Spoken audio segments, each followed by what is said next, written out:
Il y a le peuple trompé.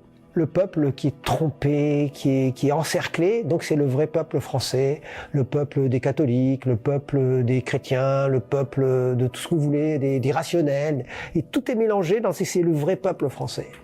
Et il est encerclé par qui? Il est encerclé par l'ennemi fondamental. L'ennemi fondamental, comme le peuple français c'est le vrai peuple, c'est les vrais Français, les autres c'est les faux Français. Ils ont l'air d'être français, mais ils sont pas français. Ils sont pas français parce qu'ils sont immigrés, parce qu'ils sont descendants d'immigrés, parce qu'ils sont noirs. Le gros avantage de l'islam, c'est qu'au moins, l'islam, on peut dire qu'il est implanté ici, mais quelle que soit l'ethnie, c'est-à-dire qu'on soit pakistanais ou plutôt au Royaume-Uni, c'est plutôt des Pakistanais, qui sont des immigrés en raison même des anciens empires coloniaux, que ce soit plutôt des Turcs en Allemagne, que ce soit plutôt des gens d'origine algérienne ou marocaine en France, ils ont un point commun qui permet de prétendre qu'on n'est pas raciste, c'est l'islam. Donc c'est l'islam qui nous menace. Mais en fait, derrière ça, il y a quelque chose d'anti-turc, d'anti-arabe, d'anti-maghrébin, d'anti-pakistanais. Donc c'est une manière de masquer un racisme biologique finalement, qui n'est plus légitime, en faisant une sorte de racisme culturel qui là devient légitime. Légitime pourquoi? Parce qu'on suppose que c'est une attaque préalable. Donc tout ce que l'on fait aujourd'hui contre l'islam est supposé être un acte de légitime défense. Donc dans l'acte de légitime défense, vous pouvez être plus violent parce que vous êtes supposé avoir été attaqué d'abord. Seulement il faut le prouver. Et donc pour prouver qu'on a été attaqué d'abord, qu'est-ce qu'on fait? On fait des rapports.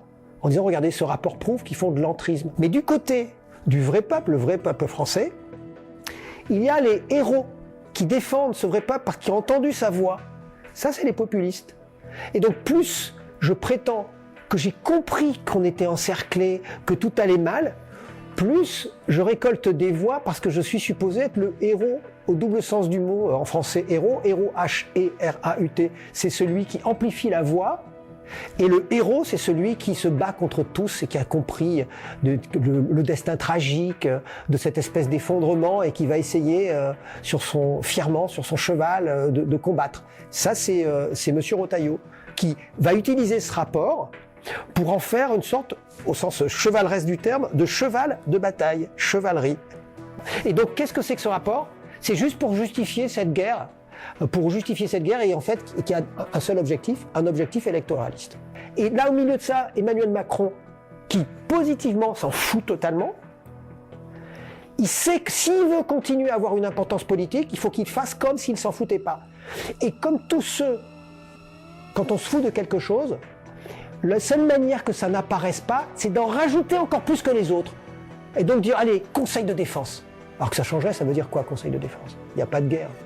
Conseil de défense. Et donc vous dites conseil de défense, comme ça il se dit, ouais là j'ai fait un conseil de défense, ils pourront pas dire que ça m'intéresse pas, hein, j'y suis allé fort. Hein.